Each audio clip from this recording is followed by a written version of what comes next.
Now we start. Recording in progress. So we were learning the psukim together. We were learning a mimer. You okay? A mimer from the Alter Rebbe. No, I'm sorry, the Mittler Rebbe, who has this incredible, very long mimer on just these two psukim. Kishoshana ben hachoichim, like the rose amongst the thorns. Kein ra'ayasi ben habanot. So too is my beloved one amongst the daughters. And then pasuk, the next pasuk, kitapuach be'etzei hayar, like the apple tree amongst all of the other different kinds of trees that don't produce fruit. Kein dodi ben habanim. So too is my beloved amongst the other boys. So we have the pasuk number one. We'll call it the rose pasuk. The rose has to do with the feminine, as we see. Ben habanot. Okay, so that's going to be one aspect. That's going to be the Shechina, right? The feminine aspect of HaKadosh Baruch Hu, in whatever that means, right? And then we have the next pasuk, the tapuach, the apple pasuk, which we said from the Gemara, maybe it's really not an apple, right? Maybe it's actually an etrog, okay? And etrog is apple, and apple is etrog. Like we say Friday night, tapuchin kadishin, right? It's not the holy apples, it's the holy etrog, okay? And we also spoke about that. Why is Klal Yisrael compared to the etrog, right? And because just like first comes the fruit and then comes the blossom, it's backwards, right? And Mississippi, who's not here today, sent me a whole really nice information from an encyclopedia of some sort that the etrog and the tapuach are the only two fruits which first comes the fruit and then comes the bud, as opposed to all the other fruits, which first comes the bud and then comes the fruit. If you don't mind, please close the door. Thanks. Thank you. So we have these two, tapuach, we have the shoshana, and we were discussing the differences, and we were discussing in a very, very deep way, and we'll do a little review, because honestly, I need the review, okay? So first of all, this mimer was said by the Rebbe, Erev Rosh Hashanah. Okay, so it's very connected to Rosh Hashanah. So we were actually doing this right before Rosh Hashanah La'ilanos, right? Which I thought we would finish it by then, but here we are almost a month later, and we're still. It's very, very deep. It's very beautiful. So kitapuach be'etzei hayar kein dodi ben habanim, and what does this mean? Va'inyan hu dihine va'yihi hayom va'yevo b'nei halukim liyisatzev al HaKadosh Baruch. So then the mimer quotes a pasuk from Eov. Pasuk from Eov, which it's not a very common pasuk. What does this pasuk mean? Vayihi hayom, and it is on the day. Hayom, whenever the word hayom is used, hayom is hinting to Rosh Hashanah, right? I'm sure you remember the end of the Rosh Hashanah davening. What do we say? Hayom te'atzmenu, hayom te'gadlenu, hayom te'varchenu, hayom, hayom, hayom, hayom. Hayom, the day, hayom is Rosh Hashanah, okay? And all the people stand before HaKadosh Baruch Hu. Right, and this is talking about Rosh Hashanah, and we know this, and the Targum Yonasan explains this is Yom Dedina, it's the day of Din.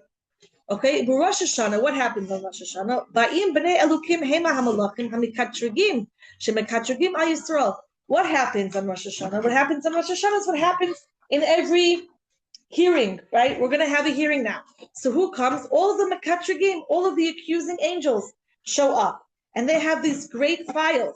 Right, and they actually prepared for the trial. Right, we go back to Rosh Hashanah. How many times do we go into Rosh Hashanah? We might prepare food, we might prepare all the simanim. But wait a second, we have to prepare the davening because we're going to be standing on trial. I would never let one of my clients walk in front of a judge without preparing. Right, they don't know what they're going to say, even if they don't lie. Right, if you're not clear about what you're saying, you're going to end up making huge mistakes. Right, okay. V'nikram b'nei elukim, hinei elukim hu bechinas olam behester. And why Dafka does it use the language, the name of Hashem? Hashem has many names. Anytime the name Elokim is used, this is ha'elim. It's hidden. It's hester, right? It's concealment. Midas hadin v'hatzimtzum. It's midas hadin. It's strict justice and tzimtzum. Now, one understanding of when we talk about midas hadin, right? We say midas hadin. Wow, that's a bad thing, right? That's strict. That's justice. That's confining, right? That's not really true, though, right? Dinim, right? What we call dinim in the Kabbalistic idea of what dinim are, those are actually all of our potential. Okay, it is our potential. It is what we could be. And it's up to us to extract that. So when someone is under dinim, right? Someone chas v'shalom, there's dinim on top of them, right? Those dinim are the materials which they are going to build themselves. That is, so to speak, the DNA of our accomplishments in this world. If we had no dinim, we would never be pushed to do anything because we'd just be in the fluid world of chesed and of love, right? So the dinim are not just structure, but they are actually, the structure then creates a formula, a pathway of manifesting ourselves. Without dinim, we would be just, free radicals, hanging out. We need this midas hadin, this tzimtzum. Tzarich sheyeh yichud, but we need to unite them, right? Because if we're saying dinim is potential, right, and it's all of the energy that a person has. If it's not biyichud, if it's not united with HaKadosh Baruch Hu, what are we going to end up using that for? Really, really bad things, right? So that's what we say, like the Gemara tells us, right? A person has a certain lust for blood, right? That's a din, right? They have dinim that they want blood, so they have a choice. Either they're going to be a mayil, right, or a sheikhet, or a doctor, or they're going to be a murderer, right? Like they want to investigate, they want to be with this. This is what speaks to them in life. Those are their dinim, right? That's going to be their motivation. So now is their choice. How do they want to use it? Okay, a person could be an extremely compassionate person, but where are they going to linavet? Where are they going to guide that energy to? What are they going to do with it? That's the question. So a person could be compassionate for rats, right? I feel bad for rats. Let's start organizations, rights for rats, right? Okay, or for azatim, or for whatever. Okay, and they could put terrorists, for terrorists, tons of compassion and tikkun olam and blah blah blah and la la la, right? Which is completely misplaced compassion. Having compassion for cruel people is you're going to end up being cruel, right? That's what Chazal tell us. Okay, and we can do this with everything. Remember the pasuk we had in Perek Aleph, right, where we said, "Karmi sheli lo natarti," right? I watched over all of your vineyards, right? I was really amazing. I did all this great stuff, but my own stuff I didn't take care of. I didn't tend to my own vineyard. I didn't watch over my vineyard. And what ends up happening? I'm bankrupt, right? I'm bankrupt. So dinim they're the motivating factor. They're what actually gets us to do anything. But if we don't have that awareness of HaKadosh Baruch Hu, that yichud of HaKadosh Baruch Hu, we're in big trouble. Okay? Vayichud ze nimshach al yedei Torah Moshe shesharsha mibechinas shem havaya. And how do we Moshe? How do we do this yichud? Right? So we know that we have this motivation, we have this stirring within us, we have this compassion, we have this talent, we have this ability, we have this ratzo, we have a will to do something. How do I know it's the right thing to do? How do I connect that yichud? Through the name of Yud Kei Vav Kei. Okay, that that represents the Yud and the Hey are connected. All the limbs and the Yud, the Hey, and the Vav, the Hey are connected. All the Shasa and the Ramach, all of the limbs and all of the sinews, all together.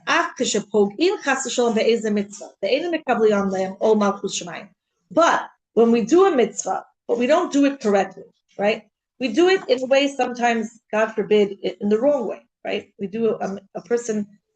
I don't think I need to bring so many examples. I think everyone could think of a lot of examples. A person could think they're doing great mitzvahs, right? They are fighting God's battles, but really they're fighting their own narcissistic, or they're finding a narcissistic supply for themselves. It has nothing to do with Hashem. Hashem can fight his own battles, right? The only battles that we need to fight are to protect our neshama, karmi sheli lo natarti, to watch over my neshama and my soul. We don't fight God's battles. He fights them perfectly himself, right? We need to protect ourselves and our soul that Hashem gave us. So when a person does mitzvahs without being mekabel ol malchus shamayim, what happens?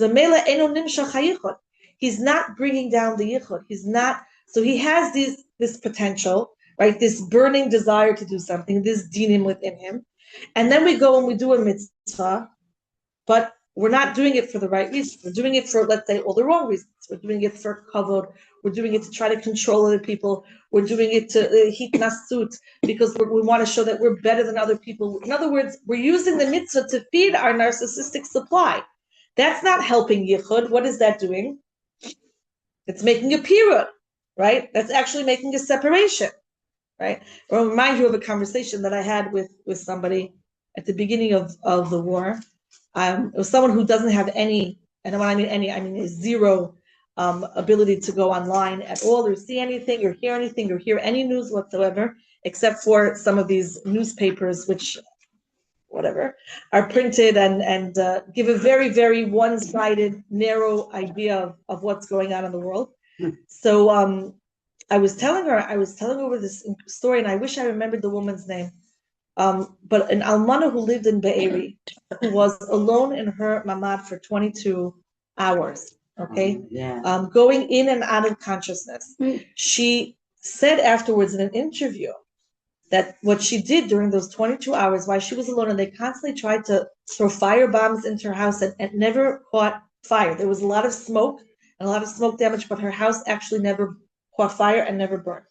The entire time that she was in the mamad, when she was awake, she was saying, thank you, Hashem, for another minute. Thank you, Hashem, for sending angels to watch over me.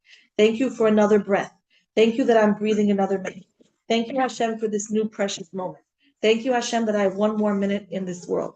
And that's how she survived the 22 hours.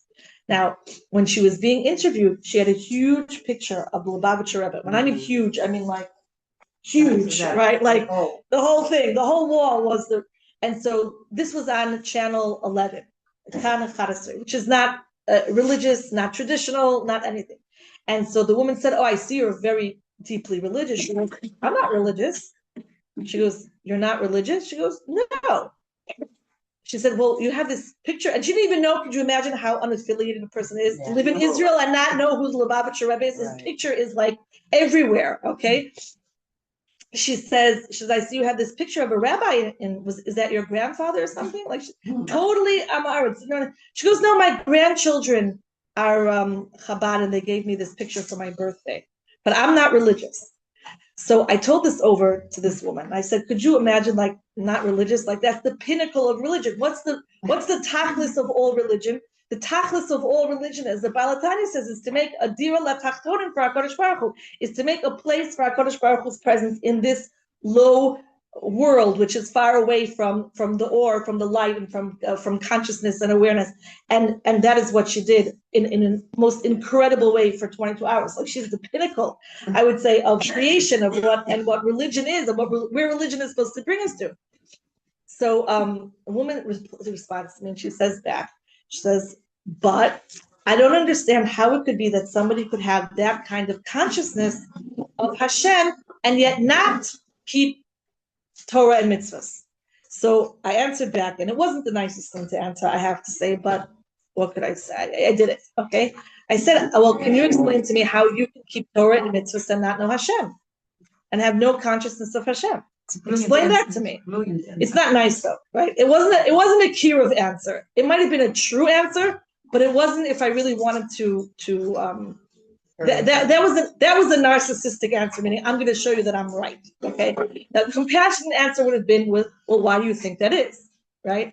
Why do you a compassionate answer would have been to turn the question onto them and help them think about something in a nicer, not like in your face way. But that's what I answered. That was the spur of the moment, and kacha. So, and that's the big question, right? The big question is, how could it be that we learn Torah and mitzvahs, right? And we know Torah and mitzvahs, and we keep Torah and mitzvahs, or at least to the best of our ability, but yet we don't see HaKadosh Baruch Hu, right? We don't live HaKadosh Baruch Hu. We don't experience HaKadosh Baruch Hu. So that's what we're trying to do. The mitzvahs are not malumda, doing them. The mitzvahs have to be biyichud. They have to be. I'm doing this with HaKadosh Baruch Hu. This is HaKadosh Baruch Hu. For us, it has to be very, very, very practical. I'm cooking Shabbos for HaKadosh Baruch Hu. I'm reminded of the story that Rabbi Dina Weinberg, Alei Shalom, one time took one of her sons away for Shabbos. Just her and this child. They went away for Shabbos. And she brought all the Shabbos food, like a huge pot of challah, a huge pot of soup. And her son said to her, but it's just the two of us. Why did you bring all this food? She goes, I didn't bring it for us. I brought it for Shabbos.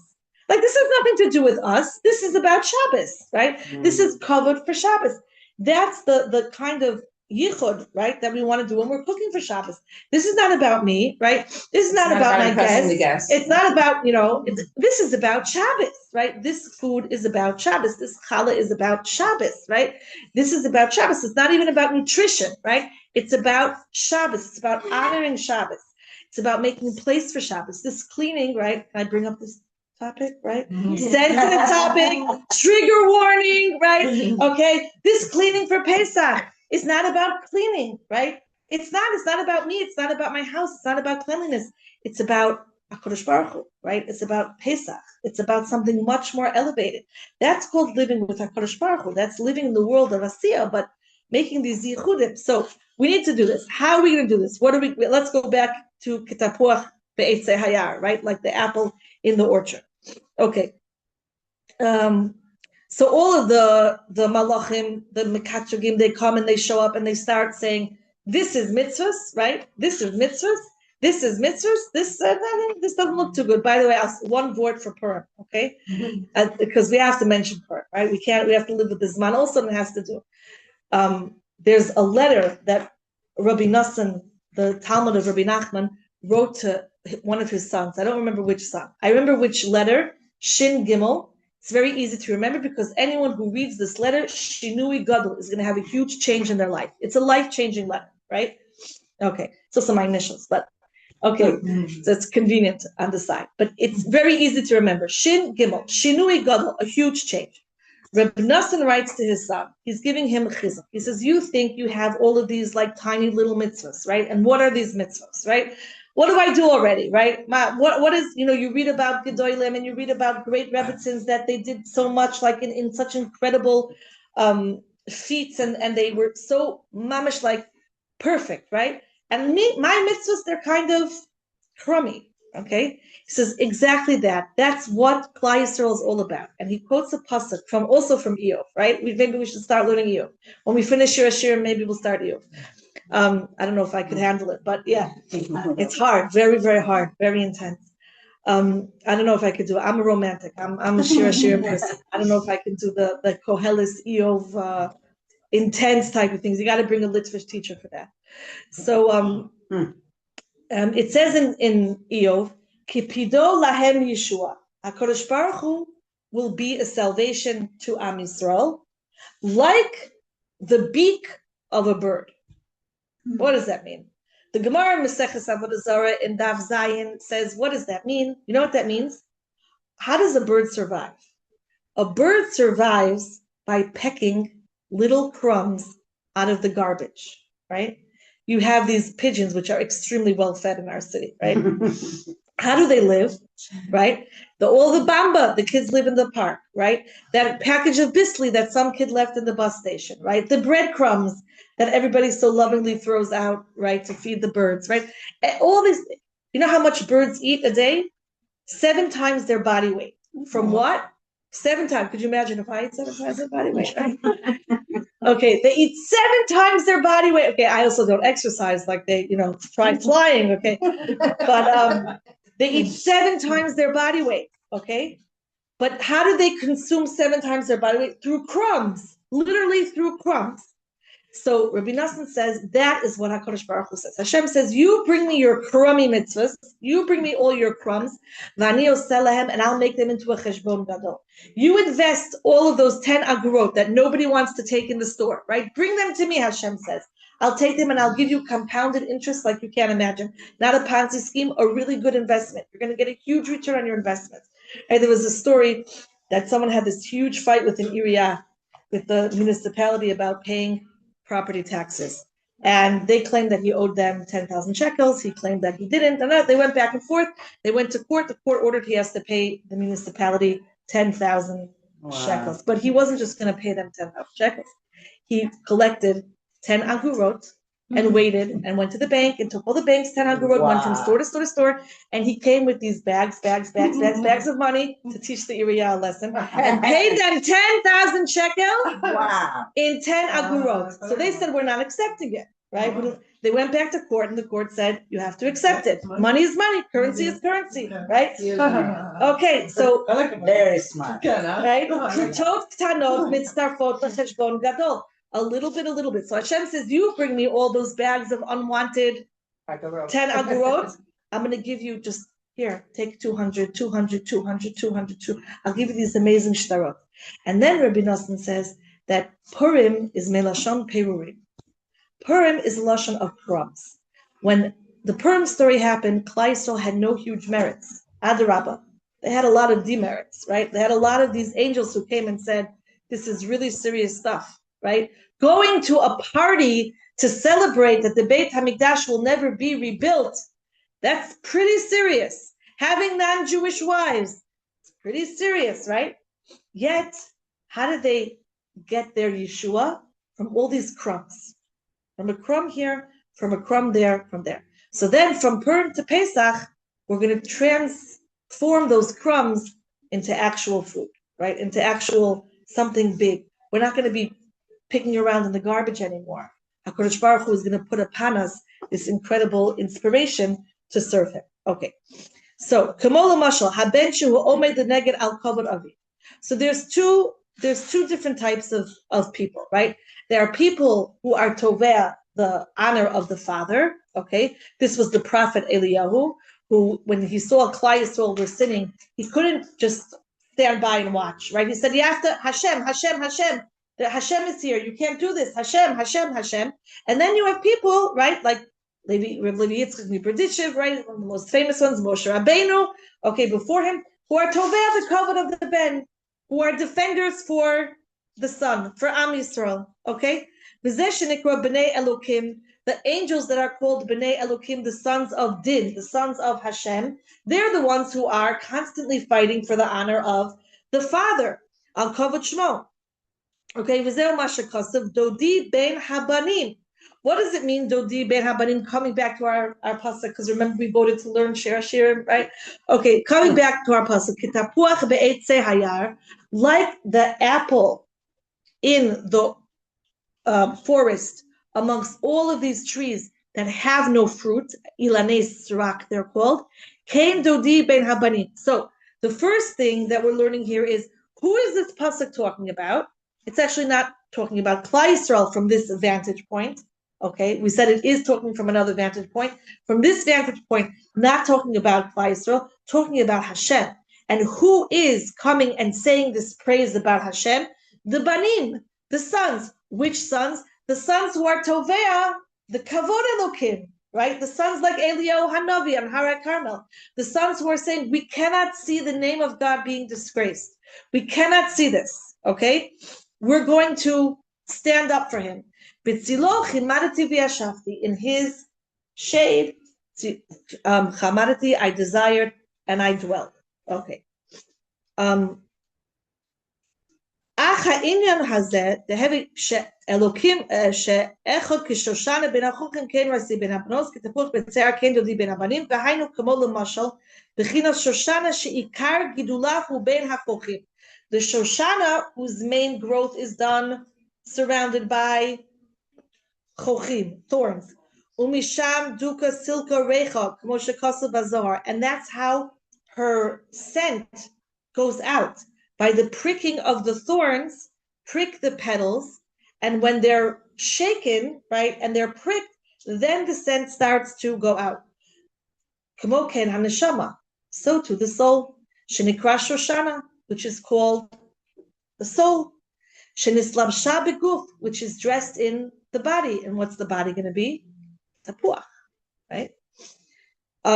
Shehem chochim lefi shehem mitaveh taiva gashmis veishba midos raos.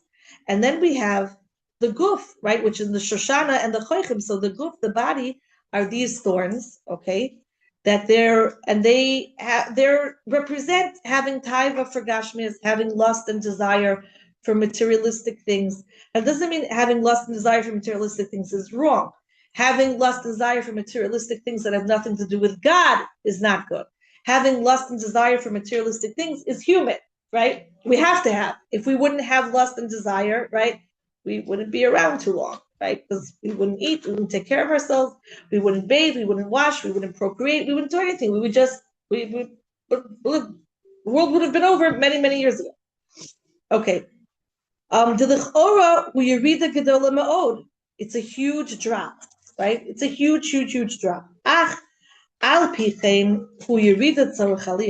But what is this Yerida for? What is coming into this very Gashmiistic place, that the rose, so to speak, is trapped in the thorns? That's a huge Yerida for the rose. But it's not Stama Yerida. It's not Stama that she fell. It's a Yerida L'tzorach Aliyah. It's coming down in order to rise up again, which is the whole existence of our world, right? If we want to get very, very Kabbalistic here, right? We know that HaKadosh Baruch Hu created, before he created our world that we know, he created 7 worlds, right? And they were all destroyed, okay? How they were destroyed, it's a very interesting, many ideas that the light was too overwhelming for them. It shattered the vessels, right? Those worlds were a vessel. And we are actually created from the shattered shards of those previous worlds. So the light of HaKadosh Baruch Hu, consciousness of HaKadosh Baruch Hu, shined onto those previous worlds. Those are Kalim. The Kli absorbed the Kedusha, okay? And when they're shattered, those shattered pieces all have Kedusha. And our job here in this 8th world, which is the world which we're actually Tchias HaMesim, if you think about it, right? Because we are the resurrection of all the previous 7 worlds. So Tchias HaMesim actually happened once already, right? Creation wasn't creation necessarily from nothing. It was creation from these previous shattered. So our creation, right, is a creation of Tchias HaMesim, which is why we can understand Tchias HaMesim. So just like, they say, here we have a perfect example here, this bottle of water, right? What happens to the water sitting in a plastic bottle for so long? It absorbs microplastics, right? Mm-hmm. Okay, so the same thing, the kalim, it's reversed, right, what I'm saying, but it's the same concept. The kalim absorb the kedusha, they're shattered, and that's what we're created from, okay? We are created from that. So and that's a huge yerida, shattered kalim, shattered vessels, right? You could think of this take this to a very negative place and say, well, that's why we're all so messed up, because we're all kind of from shattered, broken vessels. So we were kind of born broken like this. Well, maybe yes and maybe no. The point is, our point in the world is to make whole, right? Is to make whole again. That's what we're here for. So that's the Yerida L'tzorach Aliyah. That's the Yerida going in and being born from this place of shatteredness. From this place of brokenness, because we have this mission to make whole, to super glue everything together, to monkey glue everything together, to fuse everything together. So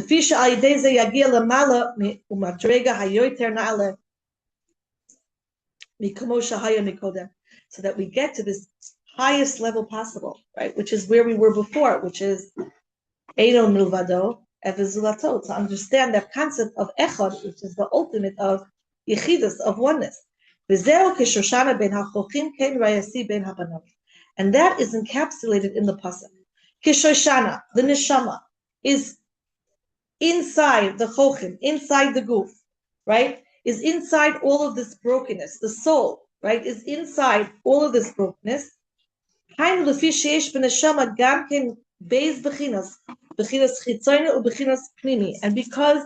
in the neshama there are these 2 aspects. There's the aspect of the pnimius, right, which we would call the nefesh elokis, what we connect best to HaKadosh Baruch Hu with, consciousness. And then we have physical elements, right? Like we said before, we have to eat, we have to sleep, we have to take care of ourselves.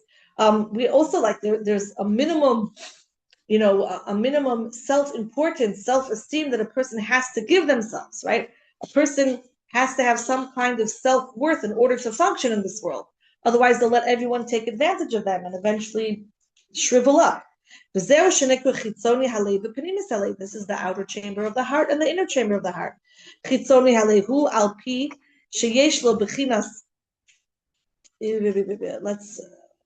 think more about the. So we have this incredible chitzonius, right? where we can draw. Now he's changing the subject a little bit, right? Explaining this, but in a different aspect. We have a way of drawing in, and we have from drawing inspiration from outside, and we have a way of drawing inspiration from within as well. Okay, sometimes it's easier to have outside influences, right? We need to see some great miracle. We need to hear some great story. We need to hear a great word. And sometimes we have this inner calling from within. That's just this homing signal that says, okay, where's Hashem? Where's Hashem today? Right?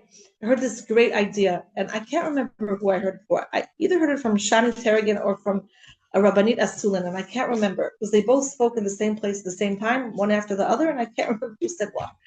But the idea was when we say Birchas HaShachar, right?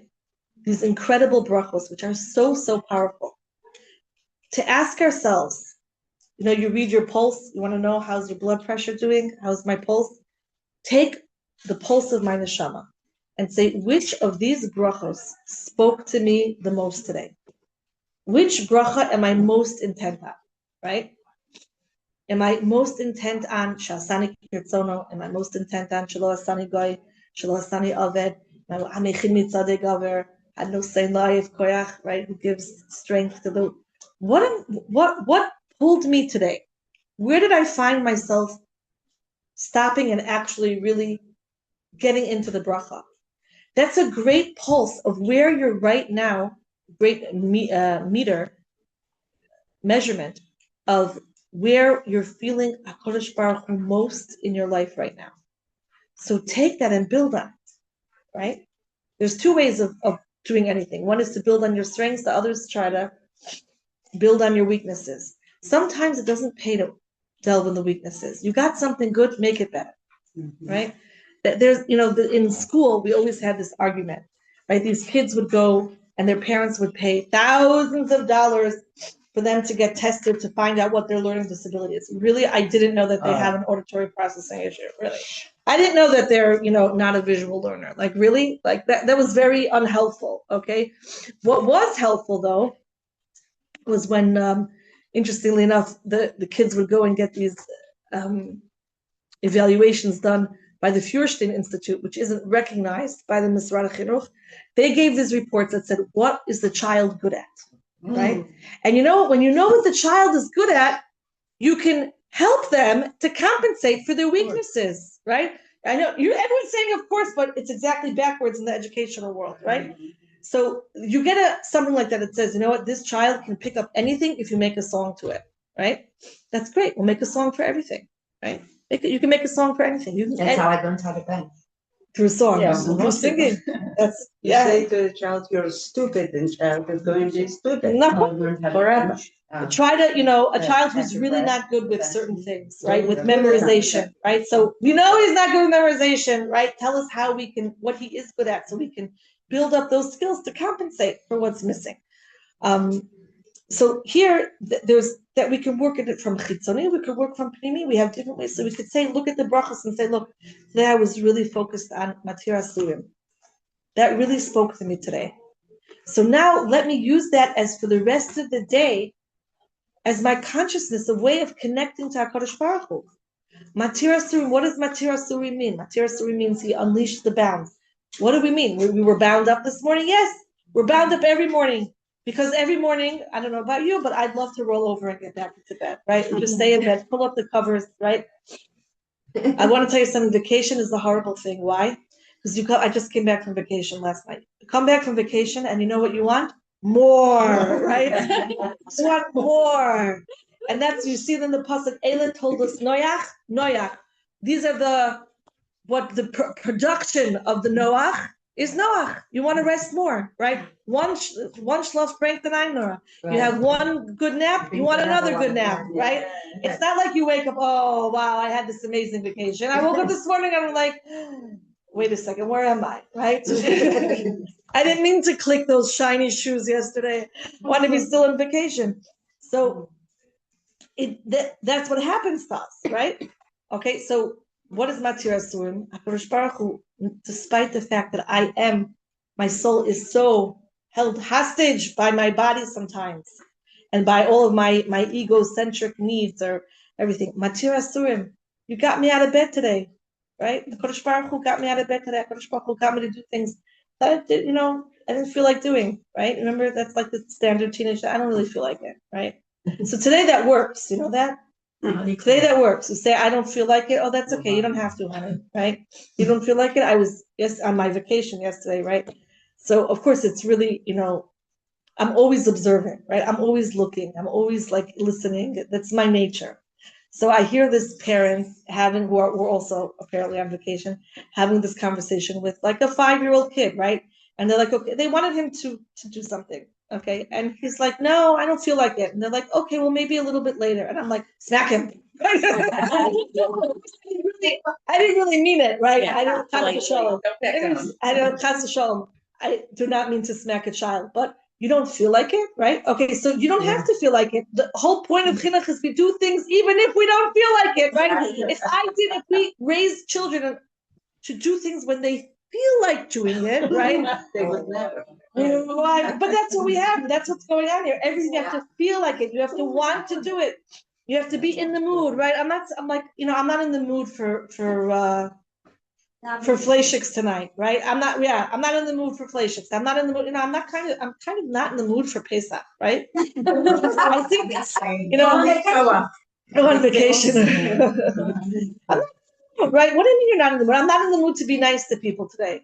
You're not in the mood, right? You're not in the mood, but you know what? You can be not in the mood. We can give space to that. Yeah. We can hold that not in the mood, right? We can hold that like, I don't really feel like it right now.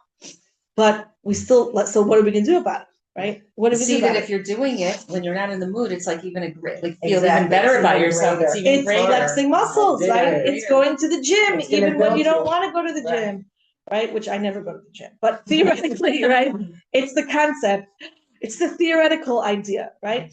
It's the idea of I can actually have control over myself and not let my moods take control over me. And if we're not teaching ourselves that, if we're not teaching the next generation that, oy vavoy, then we're all slaves. Then maybe we can't even make shelo asani avid because we're a complete slave to the thorns, right? The Shoshana, it becomes enslaved to the thorns instead of the thorns working for the rose. So that's always, we have to balance that, right? We're constantly in a balance, and it's not easy. I learned many years ago that, and my kids hate it when I say this, but it's too bad, right? It's going to be one of those things that they're saying now, I'm never going to say that to my kids. They're all every one of them, and I'm going to record it and replay it now. And say, I told you so.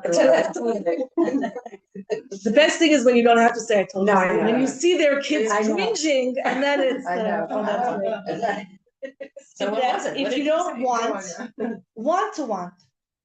And if you don't want to want, daven to Hashem to want, right?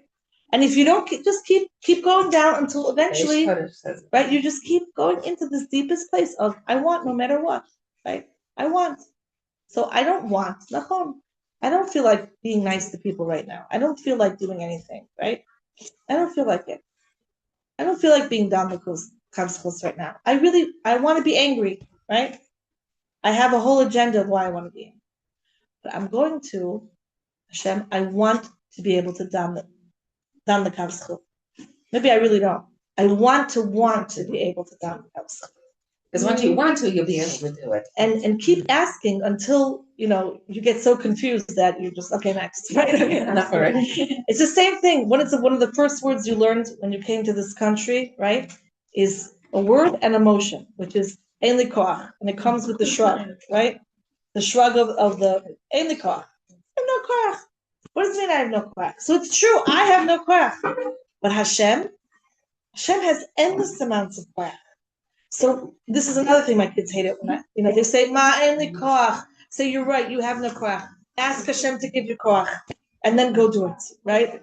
Ein li koach. And it's the same thing. Are the thorns going to hijack the rose? Okay, and it's very easy to get hijacked. Very, very easy. So we can put up metal detectors, and we should put up metal detectors. We have to be very careful and very conscious of different thoughts that come into our minds, because that's where we're hijacked, right? In our minds. We see things, we hear things, and very easily hijacks us. So here, okay. Yesh misho, okay.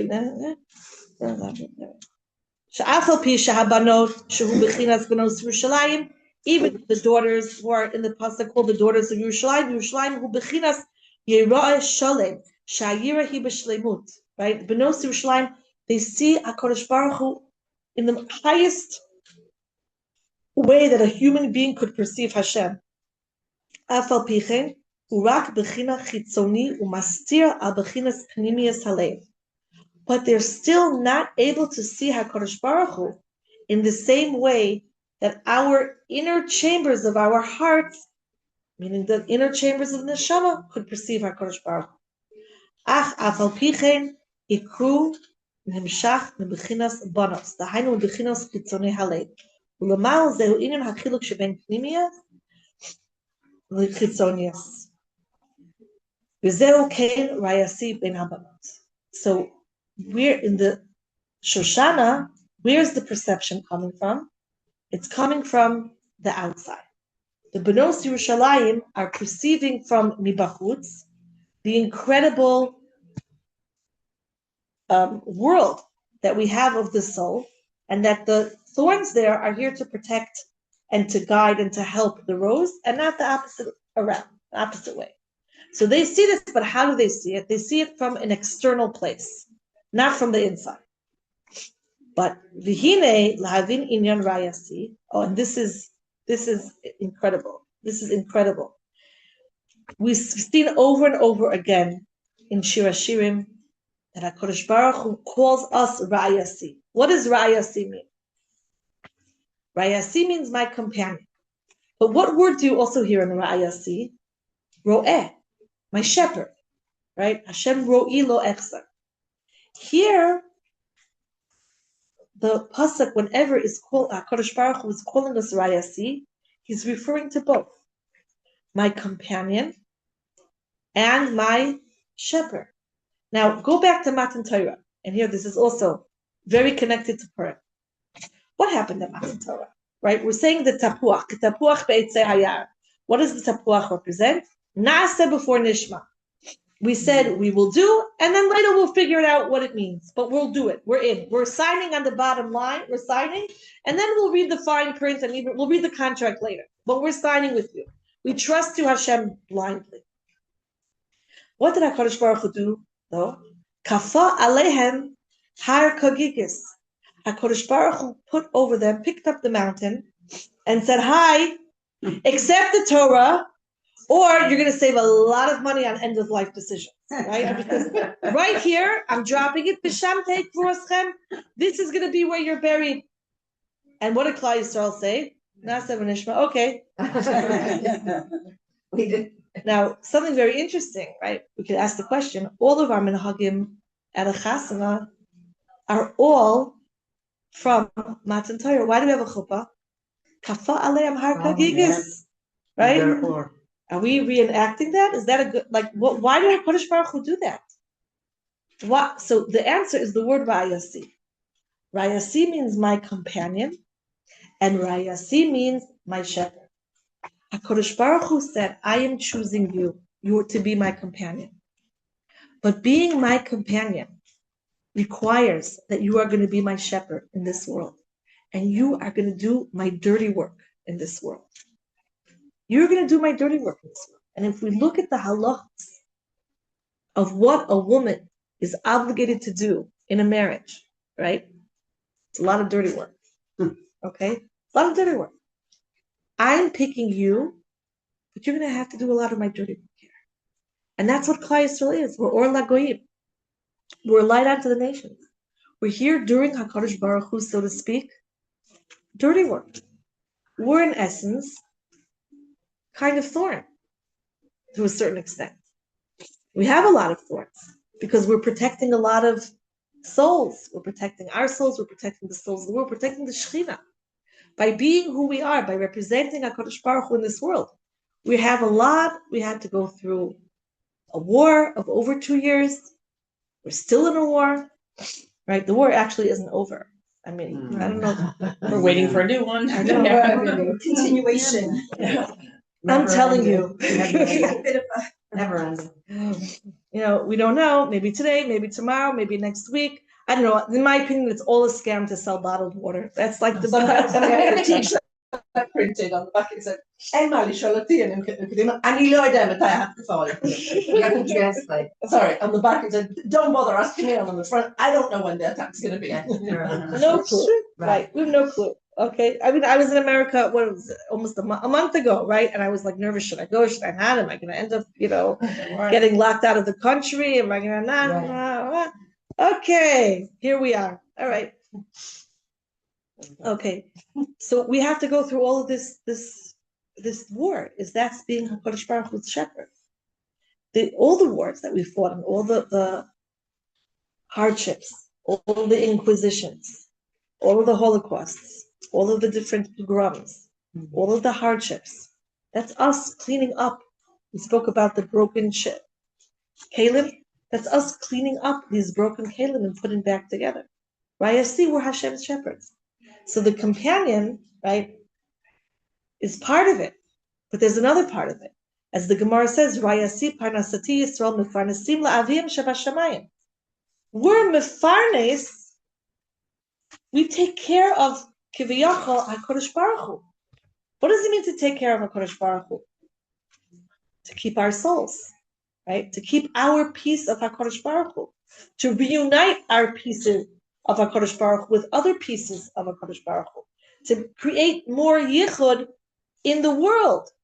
So Hashem says, Kain ra'ayasi bein habanos.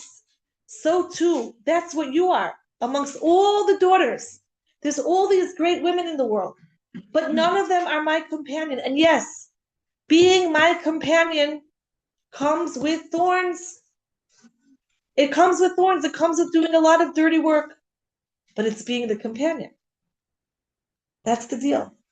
And that's what we said, and that's the next pasuk. We'll do it. We don't know exactly what this means that we're going to be doing your shepherding in this world. We have no idea, but we'll do it. Now, interestingly enough, contrast that to when a soul is sent into this world. When a soul is sent into this world, what does it say? Does it say Nasa v'nishma? No, it starts a hafgana, right? Before we were born, we're already starting hafgana, okay? It starts a hafgana, it says, no, I don't want to go, right? HaKadosh Baruch Hu has to persuade it and say, listen, lech lecha, go for yourself, la'artzecha, sham areka, it's going to be good, v'yeh bracha, will all be a blessing. Hashem has to convince each soul is taken out with this promise of lech lecha. But what was so beautiful about Matan Torah was there's no promise. The only promise is one thing: companionship. That's the only promise of what Hashem says. I'll give you. I will give you companionship. That's what I'll give you. So Purim, see, in the end we're doing Purim. We're doing Purim and Shir HaShirim. Purim, kimu v'kiblu haYehudim. Right? What did Klal Yisrael say at Purim? They say, Hashem, we actually know now what it means to be a ra'ayah. We know what it means to be the ro'eh, the shepherd, and to, quote unquote, do your dirty work in this world. And we accept it. We accept it with complete knowledge. We know what we're getting into, and we accept it. We accept it not out of fear, we accept it out of love. And so that was why the Purim, Kimu v'Kiblu, is even stronger than the Matan Torah Kimu v'Kiblu. Because we knew what we're signing up for, right? We weren't a young, right, little kid saying, oh yeah, sure, I want to get married so that I could wear a nice dress and get lots of gifts and have this very, as I heard in this one podcast describe it, and I have to say, I hear that. Being a bride is a very narcissistic experience, right? It's about me, it's about me, it's about me, it's about me. And that's not necessarily bad, right? Not everything narcissistic is bad, okay? Every person needs a little bit of narcissism in them. A little bit, right? Not a lot. It has to be b'minun, right? That's what Sefer Mishlei is all about. Sefer Mishlei is midos are called midos because if they're all good, there's no bad midah in measurement, right? Even anger, we can use anger for good things, right? We get angry at the Yetzer Hara. Okay, we get angry at our Yetzer Hara. Okay, every midah can be used in the right way. It has to be b'midah in a certain prescription, right? An exact formula. Okay, so Purim Pleiso says, I know what I'm getting into. I'm old. I've been through already 2 goluses, right? Galuyot. I'm not naive. I know exactly what I'm getting myself into, and I'm signing up. The Gam Lamatz, okay. So that's the Hine Rayasi. Is our time up? You have 3 more minutes. Because it's not about our class now. Okay. But there isn't. That's at 12:30. It's not like it's holding up a class.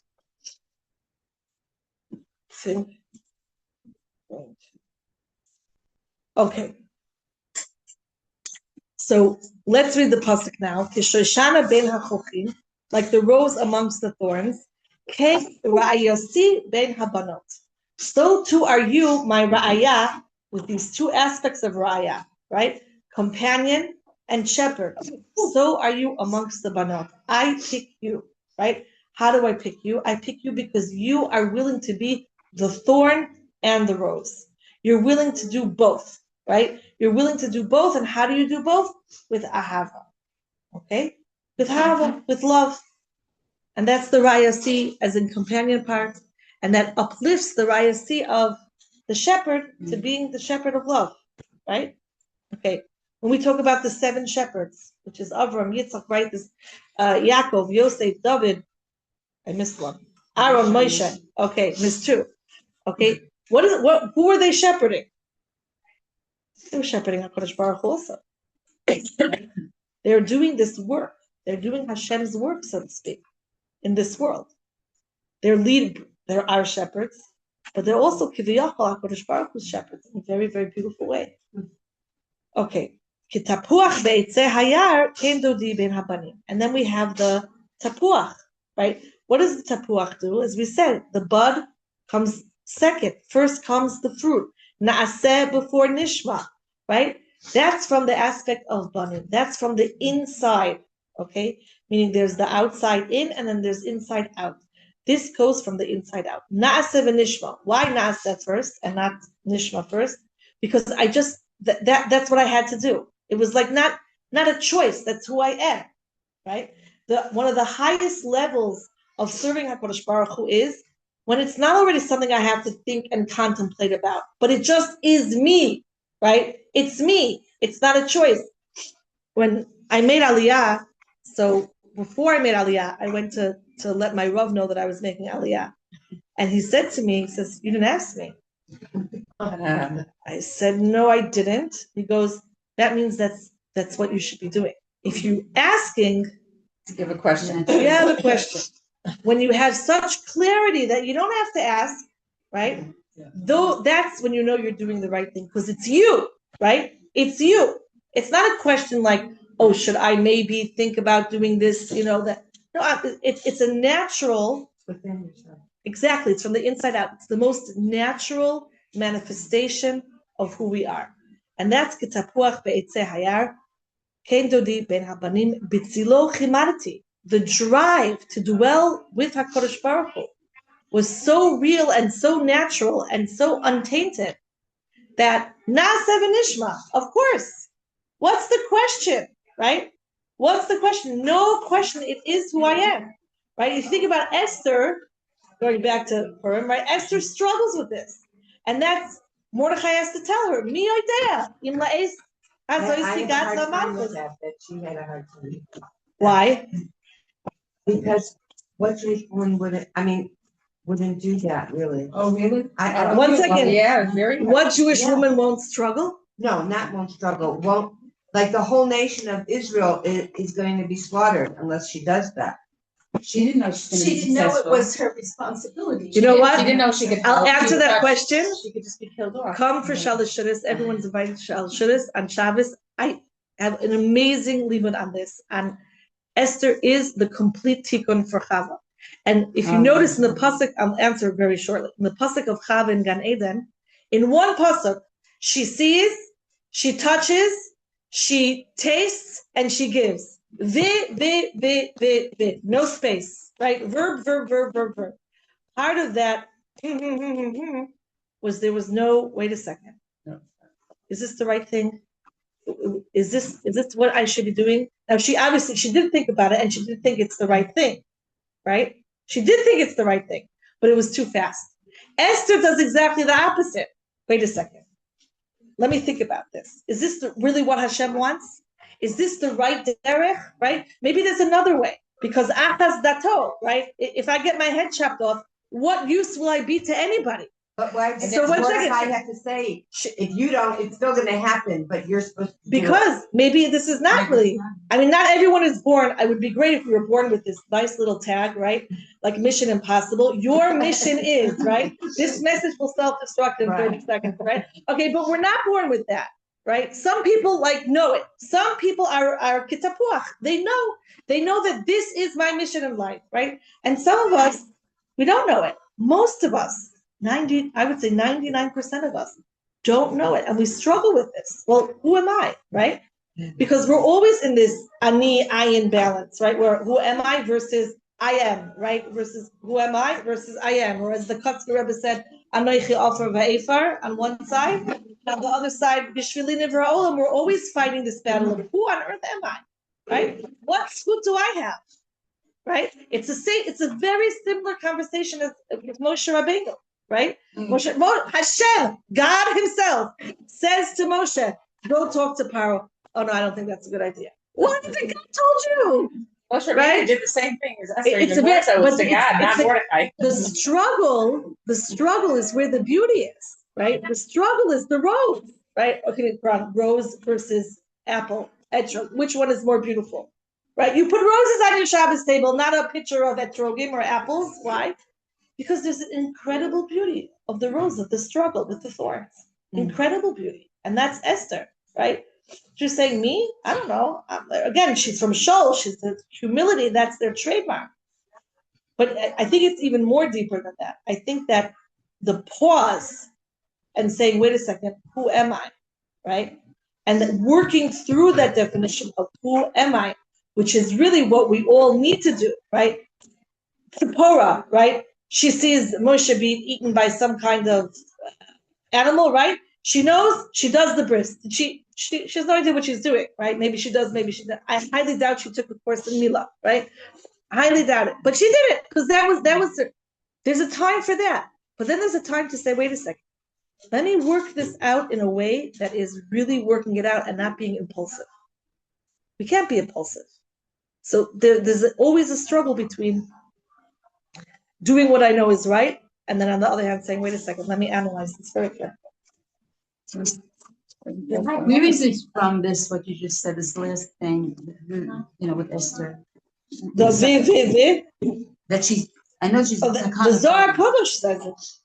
Zohar Kadosh. No, according to me, he said, because she's Tikkunei Zohar. I know, but because she was attacking Kava,